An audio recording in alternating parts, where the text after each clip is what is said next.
Hey guys, welcome back. Here's another deck profile. This time is for Harpies. Um, I've never made a Harpies deck before, but I just decided to go for it because it sounded like fun, and I'm all about fun decks. So just get started, I guess. I'm running triple Harpy Queen. This is like the main searcher for the field spell. I'm not running terraforming in this deck, and the field spell is pretty good. So two Cyber Harpy. I was running three, but I feel like you really only need two. You could run like Harpy Lady 1, or like, the vanilla Harpy Lady, or like, 2 or 3 or whatever. But like, I think I like the Cyber Harpy the best, just because she's a vanilla. She's basically vanilla, but she's got 1,800 attack points, so that's a pretty big beat stick, especially with the field spell. Puts her up to 2,000. Triple Harpist. This card searches any level 4 winged beast with 1,500 less attack points, so she's pretty nice. Searches like half the deck. This is a new card, like a newer card, I guess. Harpy Perfumer. This card searches any card with Harpy Lady Sisters in the card, like card texts, I guess. And then if you control a level 5 or higher Harpy monster when you activate this effect, you can add 2. So you can even add like Elegant Egotist, stuff like that. You can add like Haunting Ground. You can add, anyways, it's basically like one of the main searchers of the deck. Because you don't have to use Hysteric Sign to search for the Elegant Egotist. So triple Harpy Channeler. So I don't really have to explain this card. This card's just good. You can just use it to get Harpy Dragon or any of the level 4 Harpy monsters, and then go for like rank 4s and stuff.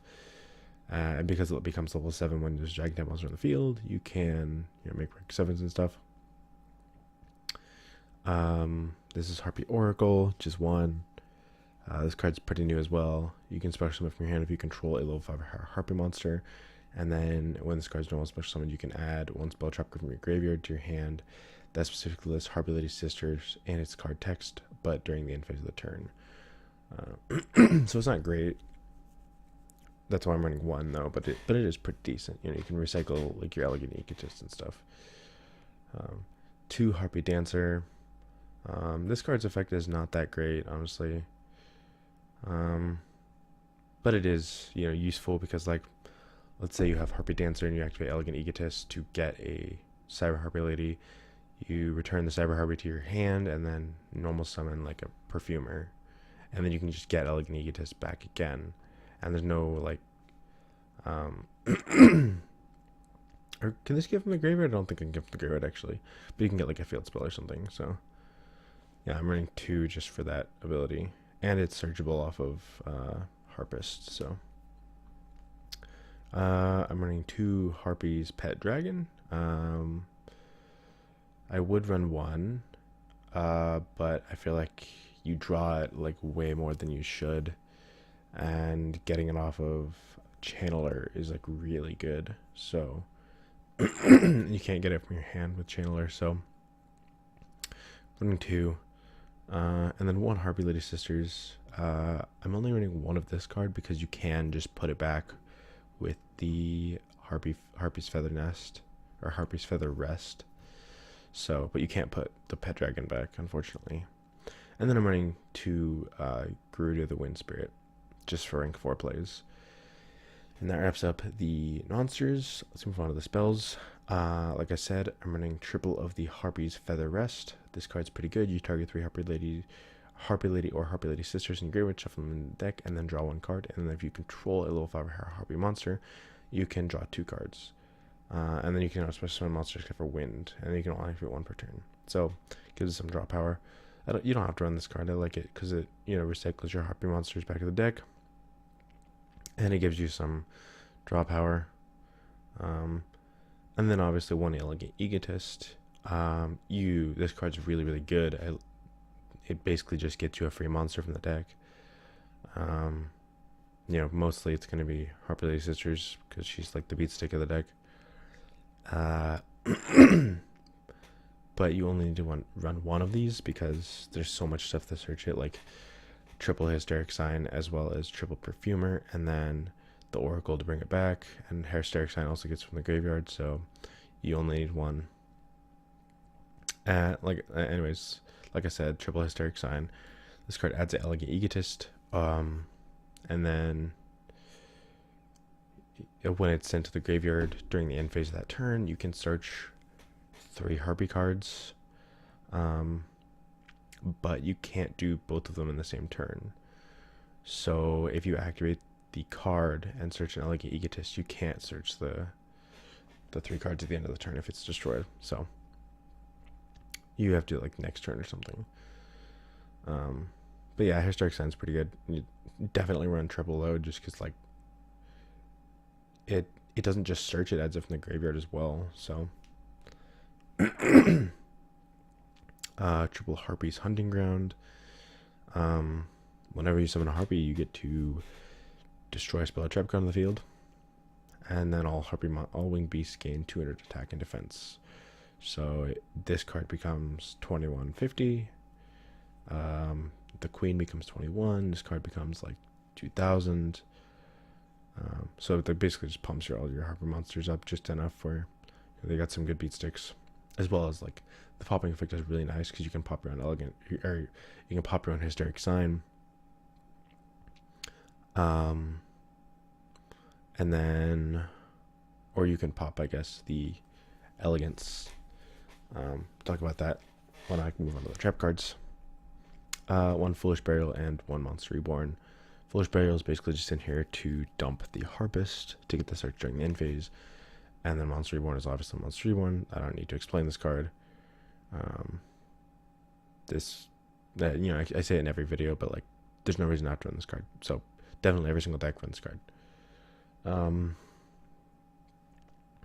Alright, let's move on to the trap cards. I'm running 1 Harpy Lady Elegance.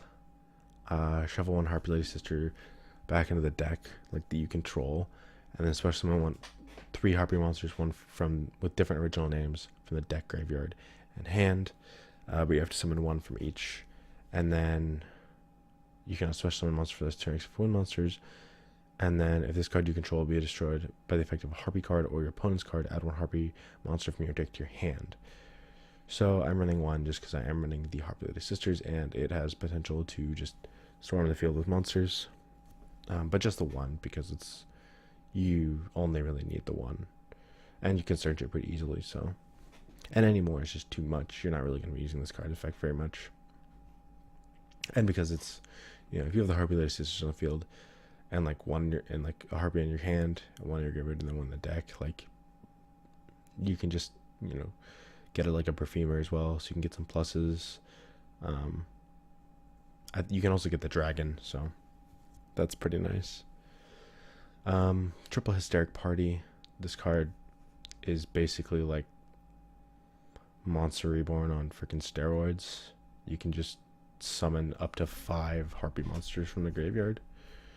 But when this card's destroyed or leaves the field, destroy those monsters. You basically just summon as many Harpy monsters from the graveyard as you can. So that's pretty insane. Because a lot of these are pretty big beat sticks, and you can make some like really nice rank 4s and link plays and stuff. And then I'm running 2 Icarus Attack. You could take out the Elegance and put in another Icarus Attack, but I really like the Icarus Attack in the deck. It's like Black Wings, where this card's just good. It's you basically get to tribute a winged beast, and this entire deck is winged beast. Especially if like Garuda on the field or something, you just tribute that card, and then you get to pop 2 of your opponent's cards. So it's not really pluses, but it's good destruction. So it's a little like free destruction. Anyways, that's the main deck. Just 40 cards. I tried to like cut it down to 40 to keep the consistency up. And this is sort of semi competitive. I mean, you could remove some of the non-competitive stuff, or the less competitive stuff from the deck to make it more competitive. Like, I don't know if Harpy Sisters is really that competitive. This card, maybe bump it down a little bit. You could remove like the Elegance to increase the consistency and the competitiveness a little bit more. But all in all, I like the main deck. Anyways, move on to the extra deck. Running one Draco Sack, one Gaia, the Thunder Charger, and then one Big Eye. Those are the rank 7s, just because I am running the Pet Dragon with the Channeler, and making rank 7s is pretty easy. I'm running the Gaia because it's a wind, and when you use this card's effect, you can only summon wind monsters, and I think this one as well. So I needed like rank 7s that I could summon. Oh, sorry, a little tired. Anyways, needed rank 7s, so like Draco Sack and Gaia are like the only rank 7s that are wind. So, and then there's just the Big Eye because Big Eye's amazing. One of the Dark Rebellion Xyz Dragon, just because there's no space for Utopia. I might have run a Utopia if there was space, but there's no space. I could get rid of Gaia and this and put in Utopia, but I don't know. I'll have to think about it. 120 Dragon. This card's also wind. This card's pretty much a staple. One Harpies Pet Phantasmal Dragon. This card's effect's pretty good. It can attack your opponent directly while it has materials. It does need three materials though. And then your opponent cannot target any monsters with effects, any Harpy monsters with effects or attacks. That includes itself. So, and it's got the same stats as the Harpies Pet Dragon. But yeah, you can also attack your opponent directly, which is nice. One Ice Beast Zero Fine. This card's just really good. You negate all of your opponent's monster, all the face-up effects your opponent controls, and then it gains 300 attack for each card you negated. So that's really good. It's not wind though, which kind of sucks.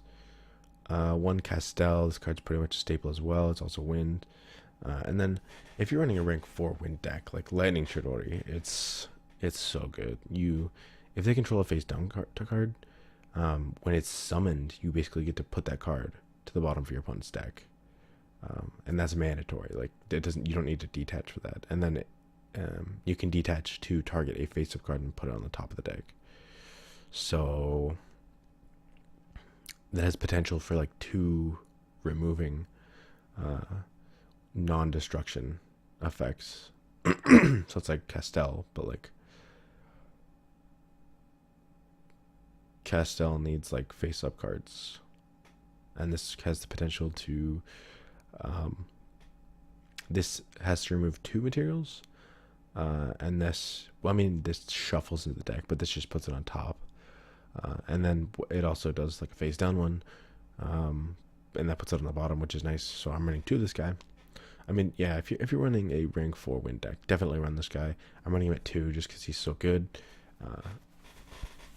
And then that's it for the links. Let's move on to that was for the Xyz, sorry. And let's move on to the links. This is Troymare Unicorn, just for more spin plays, I guess, because you can spin your opponent's cards back into the deck. You're not really going to be summoning these Troymare guys very much, because they do need different names. So, I mean, if you have, like, Sisters, one Harpy Lady, and then Dragon on the field, I guess you could, or, like, Garuda or something. You could summon Troymare, Unicorn, and Phoenix. But you're not really going to be summoning them that much. You're really going to be summoning, like, Harpy Conductor, which I'm running 2 of. This card's name also becomes Harpy Lady while it's on the field or in the graveyard. You can only use each effect. Each of the following effects of Harpy Conductor once per turn. If a Harpy monster you control be destroyed by battle or card effect, you can destroy a spell trap card you control instead. So it has some built-in protection. Also, it becomes 21 with the field spell, which is pretty nice. You can also, like, when it protects, you can destroy a Hysteric Sign or like a Elegance. And then if another Harpy monster you control is returned to the hand, you can target one special summon monster your opponent controls and return it to the hand. So that's pretty nice, actually. It's got two pretty decent effects, mostly for the protection effect, and is a pretty big beat stick. So it's got two really good link arrows, like two pointing down. So you can make a lot of rank 4 plays. And then I'm just running one Great Fly. Just you could also just run triple of the Harpy Conductor or 2 Great Flies or something, but I prefer this ratio 2 and 1, just because you're mostly going to be summoning Conductor, and then if you need a big beat sticks, you're going to be summoning Great Fly. So I feel like the Harpy Conductor is just better. It doesn't have, I mean, it has the same attack technically, because this gets pumped to 19, but this has the potential to be pumped to 21, as well as the fact that it protects your monsters from like card effects in battle, and this only just pumps them. So, but the one Great Fly is pretty good, just because it will pump your Garuda, your Draco Sack, your Castel, your Chidori, stuff like that. So, and then these are just cards I took out of the deck. I was running like triple Featherstorm, but I took one out, and then I'm like, the card's good, but not in this deck.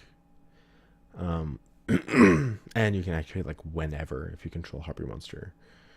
And you can literally just activate whenever, like even in your hand. And then if it's destroyed, you can add a Harpy's Feather Duster, but Harpy's Feather Duster is banned, so you cannot. I was also running Divine Wind of Mist Valley for a while, but there's no way to search it, and it's just one. I guess you could run Terraforming, but I'm not running Terraforming in this deck because there's plenty of ways to search a field spell anyway. With the triple Perfumer, the Harpist, the triple Queen, you can add it back with Oracle.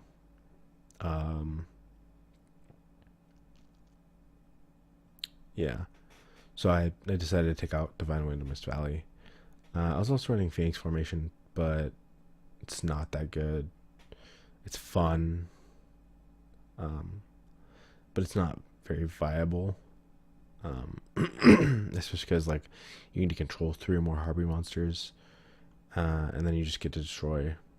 But I mean, with this, you only need to control 1 Harpy monster or any winged beast monster, and then you just tribute it, and you get to destroy like 2, which is like almost like, I mean, what situation? And this one destroys monsters as well, so it's like, it's got a lot of restrictions. I mean, it burns a little bit, but that's not very good. So, and then this I took out because it needs monsters with different names. I was running 2, decided to take it out, and then I was running 2, decided to take it out because it's, you don't need to. So, anyways, that's the deck. It's pretty consistent. I mean, I've not really drawn dead very much, except if like you draw 2 Garudas and like a bunch of spells and traps. Like that's kind of sucky. Or like you open up with the sister or the Harpy sisters or the pet dragon, and like no other monsters at all, like no spells and trap cards or anything like that. But anyway, but like aside from that, like it's like maybe 1 in 10 you'll open up dead, which is pretty good in terms of like consistency. Anyways, that's the Harpy deck. Let me know what you guys think. Let me know any suggestions have how to make it more fun. Maybe not more competitive, because that's not, most of the time competitiveness is not very much fun. So anyways, that's the deck profile. I'll talk to you guys later. Bye.